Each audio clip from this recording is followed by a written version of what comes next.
안녕하세요. 학습 활동을 즐겁고 행복하게 이끌어주는 학습전략 코디네이터 박상학 연구원입니다. 늦가을 한여름의 초록을 훌훌 벗고 붉게 물들어 있는 감나무 모습을 보면 여러분들은 어떤 생각이 떠오르시나요? 저는 어린 시절 동화 같은 시골 풍경이 떠올라 때론 깊은 향수에 젖을 때가 있습니다. 생뚱맞게 웬 감나무 이야기냐고요? 이 시간에는 세상에서 가장 맛있는 감 이야기를 나눠볼까 합니다. 바로 자신감 이야기입니다.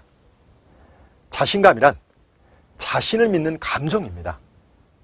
자신의 능력에 대한 믿음을 바탕으로 언제든지 스스로 노력만 한다면 좋은 결과를 얻을 수 있다는 긍정적인 감정이죠. 따라서 성장기 우리 청소년들에게 가장 중요한 정신적 보약은 바로 자신감을 잃지 않도록 격려하는 것입니다. 나는 할 수 있다는 자신감은 뇌에 있는 긍정적인 회로를 활성화시켜 두뇌 작동을 좋게 하지만 스트레스나 분노, 실망감은 뇌에 부정적인 영향을 미쳐 뇌 회로를 엉키게 만들고 또 정상적인 방법으로 자신의 감정이나 욕구를 표현하는데 어려움을 겪게 한다고 합니다. 캐나다 맥길 대학의 소니아 루피엥 박사는 영국 런던 왕립학술회에서 자신감이 결여된 사람들이 자신감이 강한 사람에 비해서 그 뇌의 크기가 20%나 작았다는 그런 충격적인 보고를 발표한 바 있습니다. 결국 자신감은 사람이 가지고 있는 고정적 특성이 아니라 성장 환경과 교육 과정에서 변화시킬 수 있는 생성적 속성을 가진 능력이죠. 이러한 자신감은 우리가 자녀들에게 학습해 나가는 과정에서 학습 과제나 학업 성취에 직접적인 영향을 미치게 됩니다.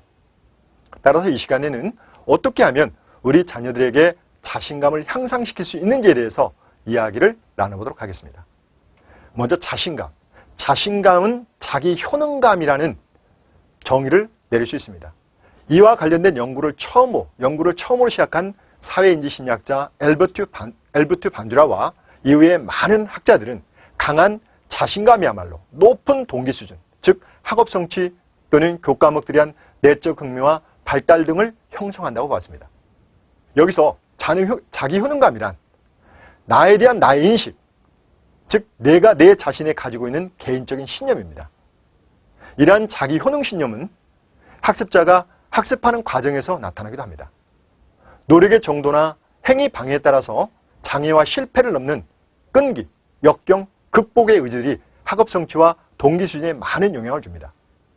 이러한 자기 효능감은 본질적으로 적극적인 정서적 경험이라고 할 수 있습니다.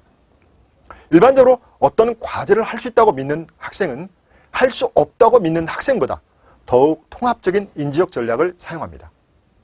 과제에 대한 지속력이 더 강하게 나타나죠. 이는 곧 자기 효능감이 우리 자녀들의 학업 성취와 학습을 촉진할 수 있음을 말해주고 있습니다. 그렇다면 이러한 자기 효능감은 어떻게 형성될까요? 먼저 청소년기와 자아개념입니다. 청소년기에 접어들면은 아동기에 비해서 자신을 보다 민감하게 받아들입니다. 자신의 모습을 어떻게 인식하느냐에 따라서 자아 존중감이 긍정적 또는 부정적으로 발달하게 되죠. 자아 개념은 자신이 어떤 존재인가에 대한 의식, 깨달음을 의미합니다. 자아 개념은 피상적인 유아기의 자아 개념 단계를 거쳐서 자신의 개인적 특성을 스스로 묘사하기 시작하는 아동기의 자아 개념 단계를 지나게 됩니다. 그래서 자신을 더 추상적이고 분화된 개념으로 묘사하는 청소년기의 자아개념 단계로 발전하게 됩니다. 세 번째는 청소년기와 자아인지 문제입니다. 이러한 자아개념 단계를 통해서 자아인지 능력이 발달하게 되죠. 다시 말해서 자신에 대해서 얼마나 이해되어 있는가라는 내재적인 인식을 하게 되죠. 이러한 자아인지는 자신을 모든 환경과 맥락에서 바라보고 인식하는 특성이 있습니다. 결국 청소년기의 특징은 보다 다양한 특성을 기준으로 자신에 대해 인식하고 여러 사람을 대할 때마다 자기의 모습을 알아가고 성찰하는 동시에 청소년의 자아인지가 시간과 상황에 따라 다양하게 나타나게 됩니다. 네 번째는 청소년기와 자아존중감의 문제입니다. 자아인지는 스스로 자신이 지냈다고 생각하는 특성이나 느낌에 대한 평가로서 자아존중감을 형성하게 됩니다. 특히 청소년기의 자아존중감은 다른 사람들에 의한 자신의 평가의 중요성을 부여하고 자아 형성에 큰 영향을 미치게 됩니다. 무엇보다도 청소년기의 자아 존중감에 가장 큰 영향을 미치는 사람은 바로 일반적으로 또래 집단이나 그부들입니다. 이들의 영향력은 부모님의 영향보다 더 크게 나타납니다. 결국 청소년들의 자아 존중감의 중요성은 청소년기에 직접적인 영향을 미치게 되므로 자아 존중감이 낮은 경우 비행 문제 등으로 발전할 가능성이 매우 높다고 할 수 있습니다. 다섯 번째는 청소년기와 자아 정체감 발달 문제입니다. 청소년기의 자아 정체감 형성은 중요한 발달 과업인 동시에 한 인간으로서 성장해 나가는 삶의 질에 큰 영향을 미치게 되죠. 이 시기의 청소년들은 나는 누구인가? 나는 무엇이 되기를 희망하는가? 이러한 스스로의 질문을 하게 됩니다. 따라서 청소년기는 자신을 새롭게 창조하는 시기가 아니라 이미 존재하는 자신을 발견하는 시기라고 할 수 있습니다. 자아 정체감 문제에 특히 관심을 가졌던 하버드대학교 심리학 교수였던 에릭슨 교수의 이야기를 빌려보도록 하겠습니다. 에릭슨은 개인적 성장 과정에서 정체감에 관심을 가질 수밖에 없었던 개인적 환경이 있었습니다. 에릭슨에 의하면 자아 정체감 형성은 인간이 전 생애에 걸쳐서 반드시 획득해야 할 발달 과업인과 동시에 청소년기의 중심적 과업이라고 강조했습니다. 왜 자아 정체감 형성이 청소년기의 중요한 문제로 대두되고 있을까요? 그 원인은 무엇일까요? 첫째, 사춘기 시기의 급격한 신체적 변화와 성적 성숙 때문입니다. 즉, 사춘기 때 발달된 생리적, 내분비적 기능의 변화로 본능적 욕구인 원초화가 강해진다는 의미입니다. 둘째는 청소년기는 아동기에서 성인기로 발달해가는 과도기로서 청소년은 어린이도 아니고 어른도 아닌 어중간한 존재이기 때문입니다. 신체적으로 이미 성인으로 성장했지만 정서적, 경제적으로는 여전히 부모에게 의존하는 단계로 자신들의 위치를 어떻게 규정할 것인지에 대해서 갈등하는 경우입니다. 세 번째는 청소년기 인생의 전 생애 전체에 대해서 영향을 미치는 선택과 결정의 시기입니다. 진학 문제, 전공 선택, 이성 문제, 교우 관계 등 스스로 선택이 요구되는 상황에 직면하기 때문입니다. 넷째는 청소년기의 현저한 성장을 보이는 인지 능력의 발달 때문입니다. 청소년기는 구체적인 사고를 벗어나 추상적 사고를 할 수 있고 그들의 사고는 현실적인 구속을 벗어나 다양한 가능성의 세계로 확대되기 때문입니다. 이렇게 자아 정체감 형성 문제는 일생 동안 계속되는 과정임에도 불구하고 청소년기보다 더욱 중요한 시기라고 할 수 있습니다. 여섯 번째는 자신감의 원천, 즉 자기 효능감 높이기입니다.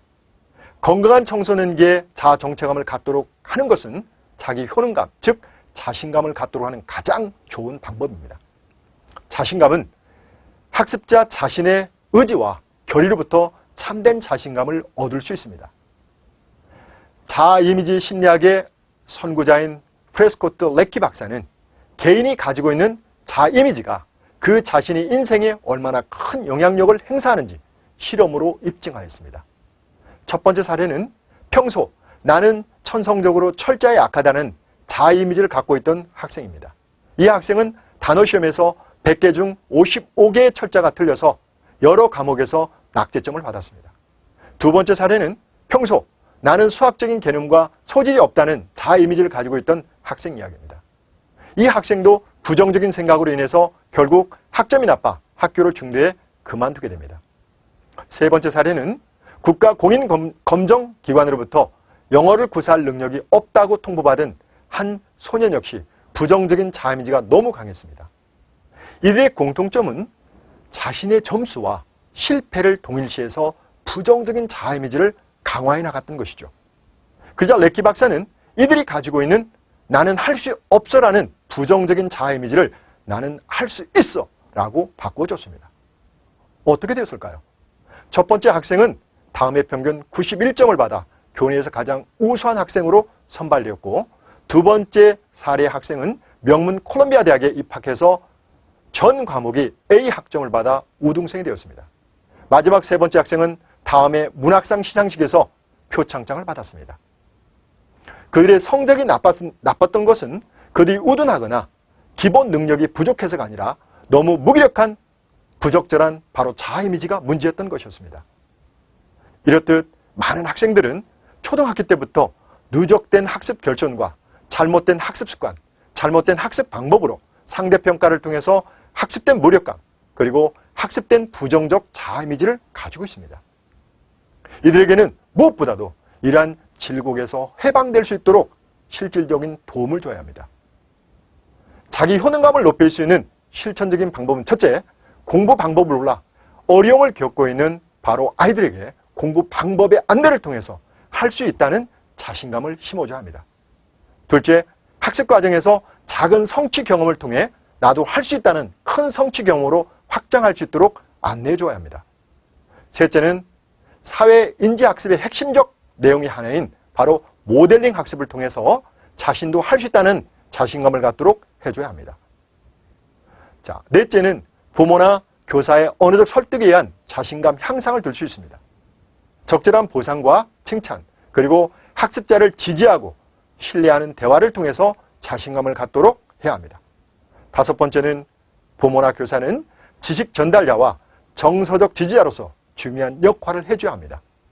학습자들이 할 수 있다는 자신의 능력에 대한 긍정적인 신념을 확대해 나갈 수 있도록 신뢰와 관심을 보여줘야 합니다. 자녀의 문제는 결코 이성적인 판단이나 논리로 해결되지 않습니다. 아이들은 언어적 설득이나 훈계보다 부모의 지속적인 사랑과 믿음이라는 건강한 정서적 지지 속에서 서서히 변화합니다. 세상을 바꾼 단 한마디 말을 아시나요? 천재 물리학자 엘버트 아인슈타인은 어머니가 들려준 한마디 말 때문에 낙제생에서 천재로 태어날 수 있었다고 합니다. 4살이 될 때까지 말도 제대로 못하고 학교에 들어가 낙제를 받으며 결국 학교에서 다른 학생들의 학업에 방해가 된다고 쫓겨나는 상황에서도 어머니는 그에게 하루에도 몇 번씩 이렇게 말했다고 합니다. 너는 이 세상에 다른 아이들에게는 없는 훌륭한 장점이 있단다. 그래서 이 세상에는 너만이 감당할 수 있는 일이 너를 기다리고 있단다. 그 길을 찾아가야 한다. 너는 틀림없이 훌륭한 사람이 될 거야. 부모를 힘들게 하는 자녀일수록 기다리는 마음이 필요합니다. 감사합니다.